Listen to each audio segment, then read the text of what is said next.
Establishing connection to Science Night. Please stand by.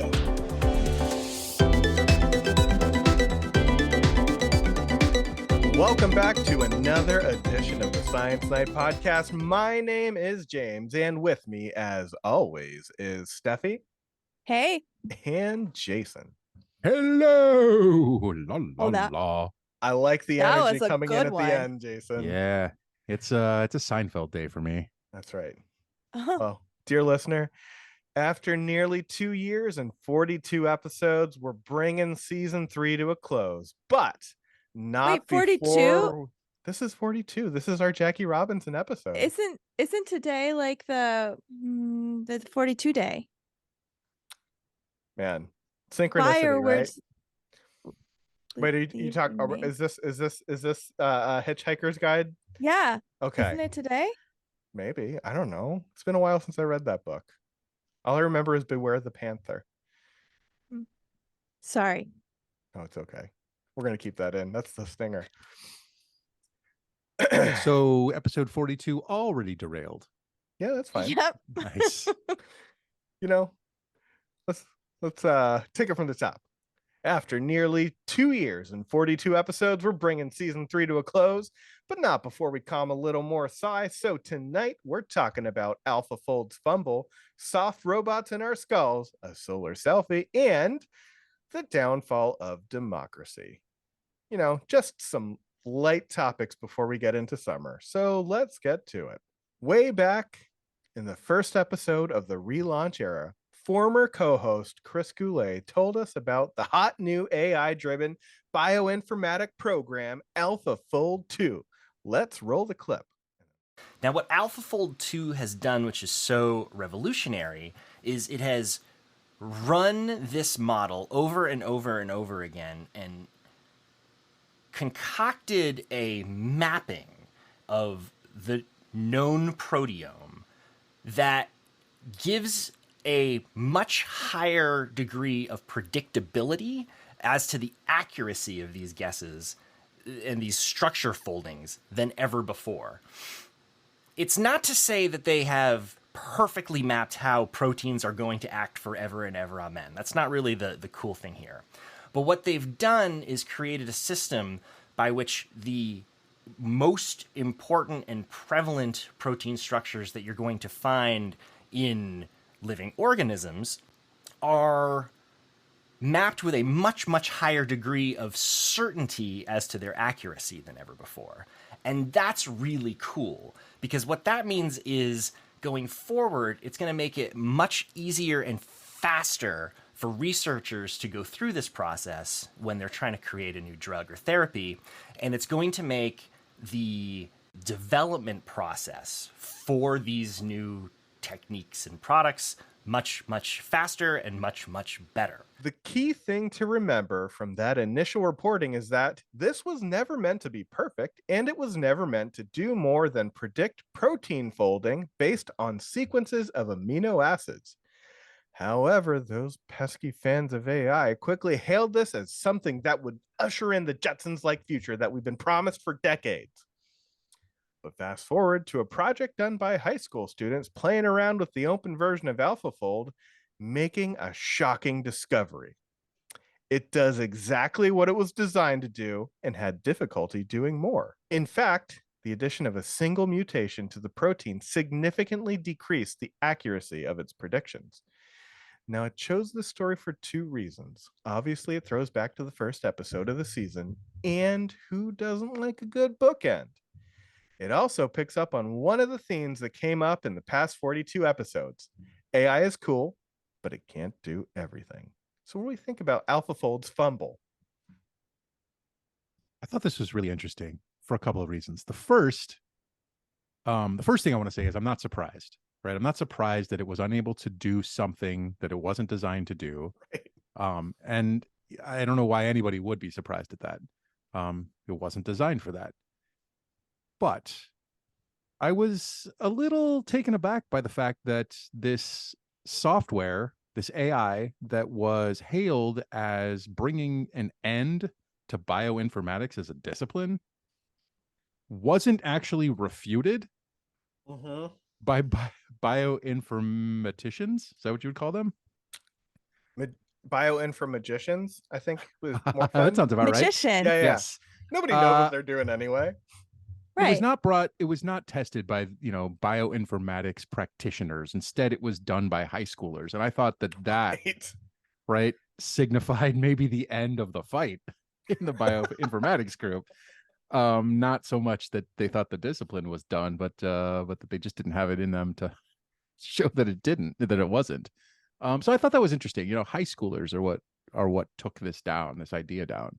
But again, no one should be surprised that an AI that wasn't designed to accomplish a particular task can't accomplish that task, because we're not talking about artificial intelligence like we see in sci-fi movies at this point, where it's learning information and taking it all in and synthesizing information so that it can make predictions outside or extend its knowledge base outside of its immediate task. We're not talking about that. We're talking about whether or not something that has memorized all the structures of proteins can predict which way a protein will fold when it's given a series of amino acids. That's cool. That saves a whole lot of time for scientists, but it doesn't allow bioinformatics to be closed as a discipline, right? Because we still need people to be able to make these predictions that are outside of the direct application of this software. Yeah, and not just any people, because sometimes I see people get a code that'll produce an output without an error, right? Doesn't mean it's giving you good data out or good information out. So it really speaks to having that knowledge or that information to actually interpret the results of these codes. And then, like we all said, it's dependent on your data set.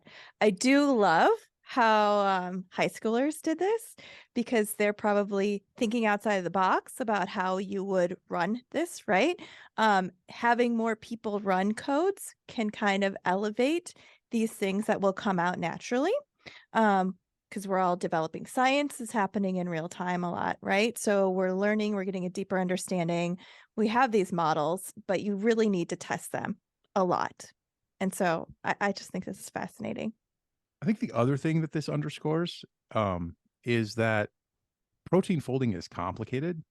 And we knew that already. That's not something that's like, a major news story here. Biochemistry is not an easy discipline to understand. Protein folding is very complicated. Single mutations are the easiest mutations. Single point mutations are the easiest mutations to come by, and they happen all the time during genetic assembly, right? So, sometimes you get a base substitution accidentally that in the strand of DNA, and suddenly you've got a new protein that's being encoded for, and that's going to change the way that or a new amino acid rather that it's coding for, and that's going to affect how that protein folds.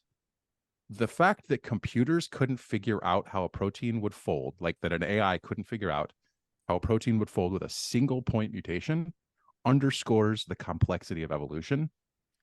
And because most of evolution works on single point mutations, they accumulate, but those single point mutations are the things that drive the variation that the forces of evolution work upon. And so to me, this just underscored how complicated evolution is. And that maybe it's not surprising that the general public has a hard time understanding it. Yeah. I think this story also is very good at illustrating what AI is, because it's just it's become a marketing term at this point. But it's showing you, if you're not going to put in what single point mutations are, the AI is just not going to come up with that. If you're not training it to at least understand what that is, it's going to fall apart immediately. And it also really made me want to start watching the X-Men again, right? All of this talk about genetic mutation and drift. I just need to see Wolverine just taking care of some bad guys, right? That seems reasonable. This, to me, the AI sounded a lot like the unsuccessful graduate students versus successful graduate students in my gross anatomy courses. Because the successful students are not the ones that memorize all the information and spit it back out. They're the ones who can make reasonable predictions and reason out the answer to a question based on everything they know, and apply that, knowledge in a different domain. And so, the way that I test them is in a clinical way. How are clinical students tested? Well, a patient presents with a particular set of symptoms, and they have to diagnose what's going on. Just memorizing anatomy is not going to help that. But understanding the anatomy and how it all relates together will allow you to reason out an answer, and apply that knowledge in a new context, right? So the AI here is like the unsuccessful graduate students who are unable to take that information and extend it to a different domain. I think it really depends on the application too, because there's sometimes you can use like machine learning AI to look at large data sets. I mean, we've talked about this before, and look for patterns that can kind of give you understanding at a faster pace. Yeah. And so, yeah, it's how do you apply it and what is your data going in? Right. And maybe we shouldn't like put AlphaFold 2 on blast too much, because it does do what it was designed to do pretty well. And it probably saves a lot of time for people who are looking at the folding of the basic folding of protein structures based on amino acids, right? So like the people that use it for the thing it was designed to do seem to like it. It's the people that say it's the cure-all and the end of bioinformatics that maybe we need to target. And I think the story, it really illustrates two things. One is like the high schoolers are probably gonna be okay, right? We just gotta keep them on the rails and it'll be fine. And then maybe also like maybe people from bioinformatics need to watch the end of that Rocky Balboa one where he's just giving his son a pep talk. And I'll put that clip in right now. Like, don't go quietly into that good night, bioinformagicians. We need a new t-shirt. Oh, yeah. Very even more niche than the cone snails. Bioinfomagic. Yes. Yeah. And it'll be Doctor Strange. Speaking of themes from season 3, a team from the Swiss Federal Institute of Technology created a soft robot that can be inserted into a small hole in the skull, deploy its 6 legs to cover a diameter of 4 centimeters, and place electrodes on the brain surface for monitoring. So how you feeling, Steffi? So I just looked at the title that you put in Discord, and then my brain started itching, and then I was like having nightmares. I mean, just look at the title, the subtitle. Robot injected in the skull spreads its tentacles to monitor the brain. Right. Fascinating. Also, sounds super creepy. Super creepy. I think we've seen a lot of pop sci reporting of articles that the article, like the headline and the article, are just not the same. But this one is pretty accurate. Oh, for sure. This was, I have to say, creepiness aside, this was, I think, the coolest story we have read in all 3 seasons of Science Night. And that's because this is just an amazing robot, right? I mean, first of all, it's all hydraulic, right? And so it operates like the trunk of an elephant, right? Like there's no hard structures in here. It's all soft tissue-ish like structures that are inflating, right? So it's got this it's a silicone like tentacle that is folded up on itself like a sock, right? If you're folding your socks and you fold part of it down, and then it fills with liquid to extend, right? That's nuts, first of all. Right. And then really cool. Those tentacles are all filled with sensors. Correct, exactly. So then you've got these tentacles filled with sensors. And the idea that this could be inserted through a very small hole in the skull and cover a really large surface area of the brain is transformative for monitoring brain activity.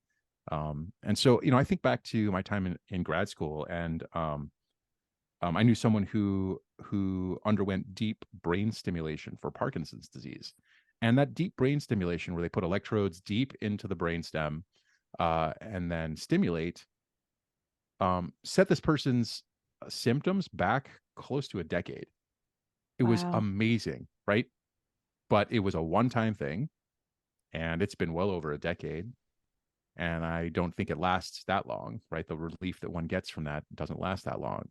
Imagine a situation where you could have a relatively non-invasive, comparatively non-invasive Right. Right. set of electrodes put onto the surface of your brain to measure activity. And it's not just about measuring activity. It could also stimulate the brain if there's not enough activity or the wrong kind of activity. I just can't imagine how the quality of life for people who suffer from diseases like Parkinson's or epilepsy, which is Seizures. right. Yeah. Right. Yeah. How that's going to change their lives. So this is the neatest story we've covered. Yeah, I know you really want to lean into the creep factor of it, and think about all the things that could come, like Matrix plugging in type stuff, and I don't know, probably something from A Clockwork Orange. I don't remember that movie that well, but it seems like something that they would have in that. But then you think about all of the benefits that it has, and it's like maybe we don't want to lean people down that road too much. Yeah. Right. I just imagine this thing extending its tentacles, and then Oh man, the individual hears in their ear, right, through bone conduction, where are your droogs?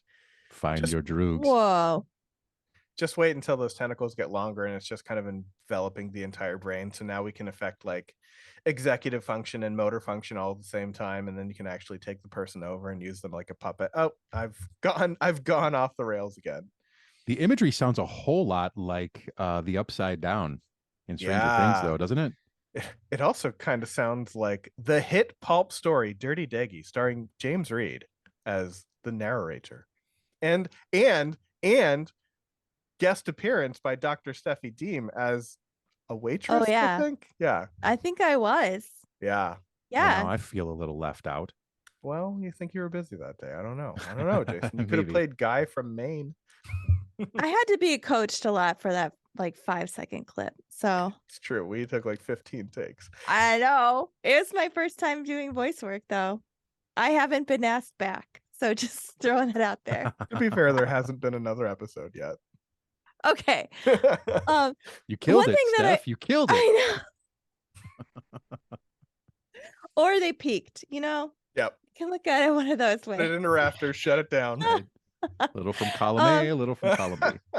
I mean, I found this article fascinating that I was so drawn in by the creepiness, and then the potential was amazing here. Not just like it's not very invasive for monitoring, but when the task is complete, you can just deflate those little robot legs. Right.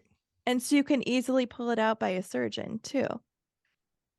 Well, and that's the thing about the skull. Like, the bigger the hole, the worse the long-term effects can be.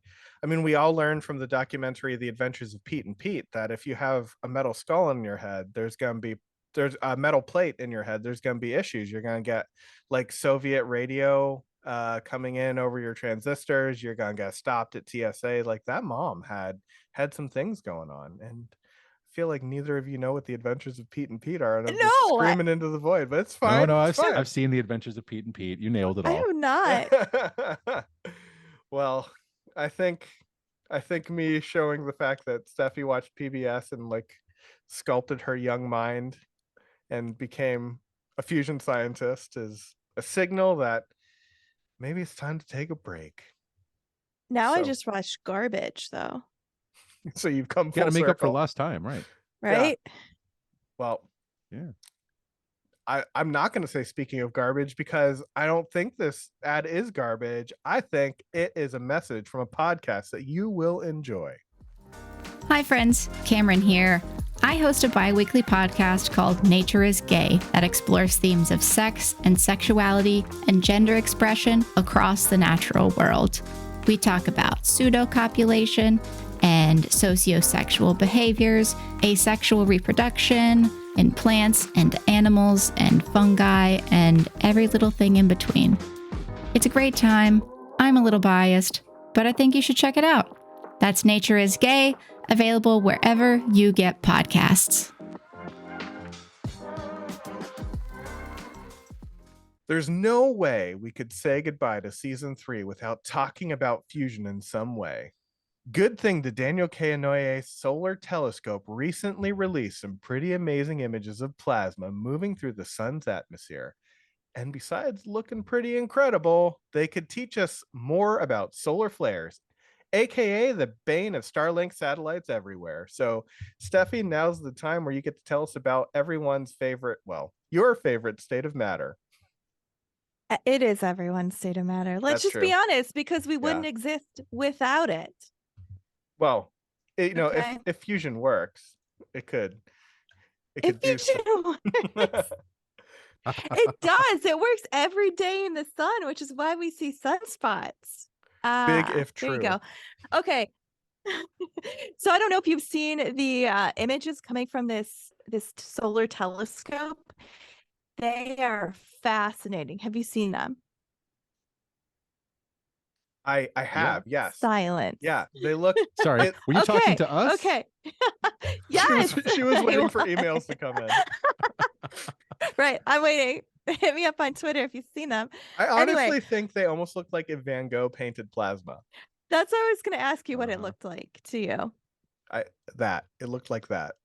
Van Gogh painted a plasma. Okay. Yes, I would agree, but the like real close-up image, Yeah. right, to me looked like melted candy corn. Yes. Oh, Ooh. I actually really love that analogy. That's nice. Yeah. I'm gonna go melt some candy corn so I can see it as a reference. There's To nothing me, it else kind worth of doing looks with like it. kind of like popcorn too. So you can see Yes. like these Oh, different sure. Yeah. regions of dark and light Mhm. orange. So what you're seeing is little convective cells coming out and shooting up like plasma from like the interior to the edge, and as it comes out, or to the surface, and as it comes out it kind of cools around. So that's why you have that variation in color in the surface of the sun. In sunspots you'll see a really dark region. This dark region, the sunspot, is cooler than the surrounding plasma because it has a high concentration of magnetic field in there. So it's kind of stopping that convection from deep inside. So it's actually darker there. But what's amazing is the size of these sunspots are like the size of the Earth. Mhm. They're massive.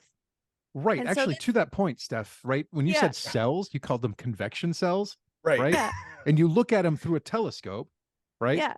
I look at cells through a microscope all the time that are, microns wide. These convection cells are like almost 1,000 Huge. miles wide, right? Yeah. Crazy to think about. Okay, sorry. Yeah. No, that's okay. How many? I mean, I it's think we just need to put it fascinating. in We get to see the perspective sun. and like Yeah. how many jaws? How many jaws is that? How many? The shark from Jaws wide is that? I'm gonna say like maybe 1,500.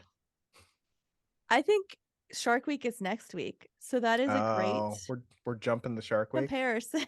You are, and I know next week is Shark Week because I was wearing a shark dress yesterday, and someone told me that I must have been pre-celebrating for Shark Week. Shark Of Week. course I Sounds was. like we need a Fonz reference in here somewhere, right? Hey, I mean, I think I just did it, didn't I?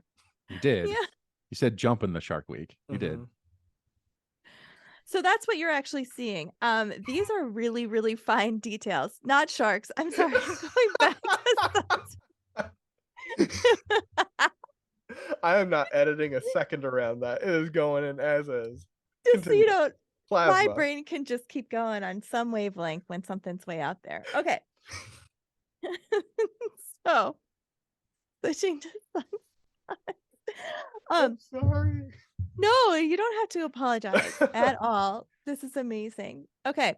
So this telescope is actually giving us these super fine details that we haven't been able to see before. I mean, normally it's just kind of like a wavy color shades. This is very detailed imagery, and it's one of the first gen instruments from this telescope that started. It was finished built in 2020, and so they're still commissioning some of them. So this instrument looks at visible broadband images. So you're filtering light to see these fine details. You're not seeing the whole visible spectrum like we see in our normal cameras or with our eyes. It's very detailed, or a very small wavelength window.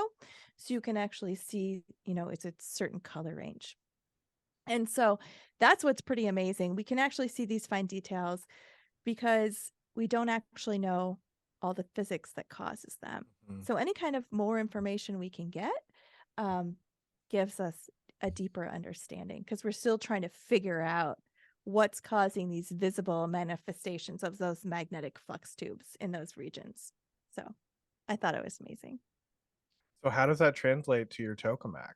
Knowing how magnets can help plasma stay in a place. I'm sure there's no one-to-one translation or anything like that, right? I love how you point that out, because sunspots can erupt to solar flares, which I think I've talked about this before, where you get this breaking of magnetic field lines that converts that magnetic energy to kinetic energy to shoot energetic particles out. And that's kind of how we start our tokamak. So there is a correlation. See how I did that? That's well done. Yeah, See? that was good. It was. Bump set spike. It was. So nice. Yeah. So I have to say, back to the imagery of this picture, right? Yeah. We talked about popcorn. When I was reading this, I was immediately taken back to the end scene of Real Genius, where a laser is used to pop popcorn in someone's house, right? And why aren't you using your talents for good, Steph? I know popcorn I like should. that. Exactly. Well, we have big microwave sources. I could just microwave a room full of popcorn. Ooh, you know what you need to do? If you have a What? giant microwave, you need to make a giant hot pocket to test Ooh, the hypothesis yes. that regardless of scale, the center is always boiling lava hot. Yes. It's always boiling lava hot, because in your microwave oven, it's a resonant cavity, so you're going to have standing waves set up. So there's going to be natural peaks and troughs in there. So we'd have to have it in a cavity that kind of disperses the microwaves around in a better fashion. Like my So belly. you need to make a better crisper sleeve is what you're finding out, right? I mean, that's basically what they do. Anecdotally, I just heard on the radio this week, and don't ask me why. I think I'm the last person who listens to actual FM radio. But I heard someone talking about anecdotally that it doesn't matter whether you use the crisper sleeve or not. It still comes out crispy because of a new design in Hot Pockets. Ooh. Don't ask me why I heard that or why I remember this. What did they put inside of it? The reason I remember it because I thought, no way. There's no way you don't need the crisper sleeve. Right. Like, why add it if you don't need it? You know what I we play need? with my heart like that. We need to get Indiana's own native Hoosier son, Jim Gaffigan, to come on here and talk to us about the plasma, right? Like plasma waves and Hot Pockets. We need to make this happen. Ooh, Microwaves and yes. Hot Pockets. Yeah. I'm also going to relate. Hey, season 4. There you go. Let's do it. Also, Real Genius was filmed at the fusion lab that I used to work at. Nice. There you go. Do they have the popcorn pop? No, we don't have they did not have a Halloween popcorn. That's too bad. Did they have an ice skating rink in the dorm hallway? There's no dorms there. But they do make the Predator drones, so I feel like there's Speaking of Predator drones and the downfall of democracy. Obviously we have a lot of fun on this show, but sometimes a story warrants a little more seriousness. So, a recent study from UC Berkeley and MIT found some interesting things in the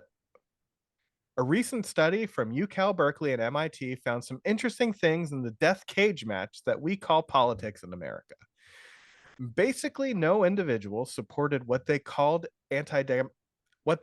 anti-democratic activities, which are things like limiting access to voting or banning rallies or limiting speech in some way.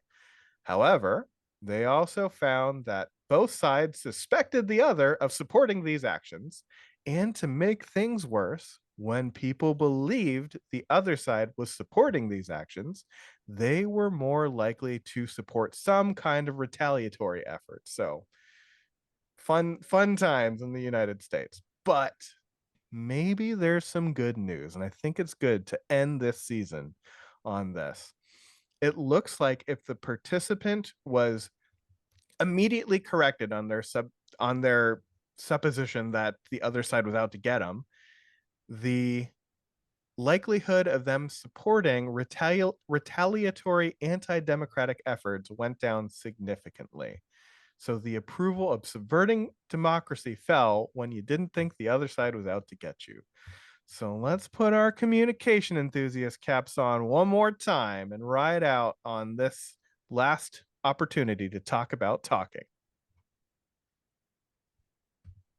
Well, it'll probably come as no surprise to you that this doesn't surprise me in the slightest because, again, decisions are not made with better information. They're made because of the tribal affiliations that we have, right? And so the company that we keep has maybe a disproportionately large influence on the way we think. And if we're told that the company that we keep is thinking wrong and that it's not true, it probably isn't that surprising that better information does help us make better decisions. I guess to me, while this is a little bit optimistic, it underscores some of the worst of politics. And that is the idea that, good people can do evil things, not because they want to do evil things, but because they want to prevent themselves from becoming the targets of evil things from the other side, right? So I have a colleague here at my institution who has made an argument, a bioethics argument about Darth Vader, which I found to be really compelling. And the idea was that Anakin didn't set out to become a bad person. He made a series of choices. Each one of those choices related to defending his family that led him down to the dark side. And not any one individual choice was the one that made him cross that line, but collectively the body of work and the people that he was talking to influenced him such that, he's a bad dude. I think the same thing is probably true on the political spectrum of the US at both extremes, where they point fingers at each other and say, it's the other guy that's the problem, right? It's not surprising that we've had democratic societies elect autocrats, right? It's happened over and over and over again. It's because of things like tribalism. Again, better information doesn't allow us to make better choices. It's who is telling us to make the choice and what choice we should make that influences us more. Anyway, I'm glad that you're optimistic about this, James. This just further depresses me because I don't see a way out of this pattern. I don't see a way out of this pattern. Steffi, what do you think? So I like that I like that the internet lets me connect with a lot of people.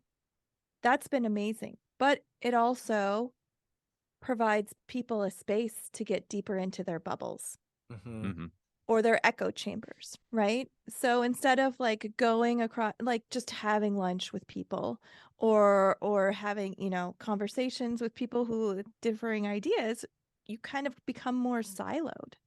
I mean, so you see that on the internet. I also see that in academia. People are siloed within their research group, within their research structure, within their field, and not branching out from that.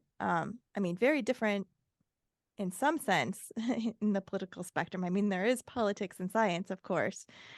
But anytime you have these structures set up where people are just talking to the same people with the same ideas, it kind of exaggerates some of this, I think, too. Right. I mean, you just made a ringing endorsement for team science, right? And collaborative science, interdisciplinary science. But it's also true about just relative, communication with our fellow humans, right? Right. Talk to as many different people as possible, and you're going to end up a better person than if you only talk to the same people or people from the same background over and over and over again. I think this is definitely cause to link to both Gen Ma episodes and the David Goldstein episode of this podcast. And I think we can learn a lot from how communication can not bridge the divide, but at least kind of like bring the tension down to the place where communication can exist. You never you're never gonna be guaranteed to change anyone's mind. That's just like the utopia thought behind all of this. But I feel like with the strategies that they talked about, where you're not like prejudging and you're not being combative, you can at least bring the group to a place where some kind of communication can take place. Because right now it's just kind of like screaming at the wall. I think trying to come into conversations thinking that the person has good intentions behind what they're saying, this kind of goes back to what Jason was saying earlier. Starting from that standpoint completely changes how you enter a conversation. And I wish more people would do this instead of the us versus them. It's trying to genuinely understand people and understand they're probably not being malicious. I'm just going to make that assumption. So, No, it's a good assumption, right? I mean, I have a colleague here, a close colleague who always says that one should enter every conversation willing to be changed by that conversation. Sure. Otherwise, it's not a genuine interaction, and it's not probably worth your time because you're not going to co-create any meaning from that communication. Yeah. Well, I think, talking about like reinforcing bubbles and everything, the more you talk to people with different ideas, the more you realize that we're all just kind of the accumulated things that we've experienced. You can't really like, I don't know where I'm going with this. Like, you only know what you know, and if you like reinforce that, then that becomes like very rigid. But if you talk to different people, and maybe that goes away. I think I'm gonna cut that whole rant out. I didn't know where I was going with that. Anyway, continue, Steffi. I really love the spaces where I work with other scientists from vastly different fields. I get so much more insight on what they're doing, how to approach science, different ways of thinking that I can apply to my field too. It's very like opens my mind. I love it. I wish there were more opportunities to do that. Because a lot of my time is spent on what I'm funded to do. Or teach. Man, if there are other people out there, I wish there was just like a science communication podcast that they could come on and like talk to people from different backgrounds about a common subject. Man, that would be like a really good series of special episodes for season 4, wouldn't it? Just having multidisciplinary looks at a general topic. There you go. Have it be recorded with a backing track and maybe some audio effects. Somebody should do that. As long as there's a laugh track in there, I'm in. Oh, there's definitely gonna be a laugh track. I was gonna say lasers. I just want laser background noise. I don't know why. I think we would probably do that too, right? Put your Sony Talkboy next to the laser next time you turn it on, and we'll just put that cassette into Apple. I don't think I don't know. I don't think it makes noise. If it does, you're the one who brought up lasers. Right. I'm talking about space lasers that are fake because there's no sound in space. Okay? We're talking about Steffi Pew Pew Deem here, right? Yeah, exactly. She wants some pew pews. Do we have anything more about the death of democracy? No, because it sounded like it was more about the staving off the death of democracy. Yeah, that's what I mean. How do we fix it? I got Jason, nothing else. In 5 words, how do we fix it? Let's all go fishing. Ooh, yeah. Wait, how are you spelling fishing? Because none of us have gotten 5 words right? out. You're talking about pH fishing, aren't you? Come that would work. on our podcast now. Well, not now. Next season. Soon. Yes, there we go. We did it. Got it in multiple. You've made it to the end of season 3. Thank you all so much for listening. It has been a lot of fun seeing where this podcast was going. When I started this, when I started this podcast just about 3 years ago, it was real different and like not very good. But then season 3 came about, and no one can say we didn't start trying. So Jason and Steffi and Chris, if you're listening, and baking cookies, like, get those cookies out of the oven. They're probably burning. Chris, come on. Send them here, Chris. Jeez. Oh, yeah. I want some cookies. But Jason and Steffi, thank you so much for being on this show. I've had a lot of fun. It's been Me so much too. fun. Thanks for inviting me. Yeah. This is the highlight of my week. Same. And it probably sounds like we're gonna start saying it's all over but the crying and everything, but don't worry, season 4 will be here before you know it. And don't think we're gonna leave you without some summer scicomm. We have some previously unreleased recordings, remastered episodes from seasons 1 and 2, and smaller bite-sized versions of the science news you've all come to tolerate. So make sure you follow us on social media. If you want to follow me, I'm at James_Reed3. Steffi, where can they find you? You can find me at Twitter at Steffi Deem, also Instagram at Starshippin. Jason, where can everybody find you? Find me on Twitter at OrganJM. Follow the show at SciNightPod and visit our home on the web, SciNight.com, for all of our social media accounts, past episodes, the stories we talked about, the people we talked to, and our merch. There's a lot to see. You can see it all at SciNight.com. We will be back soon with some good old-fashioned summer sci-com, but until then, have a great night.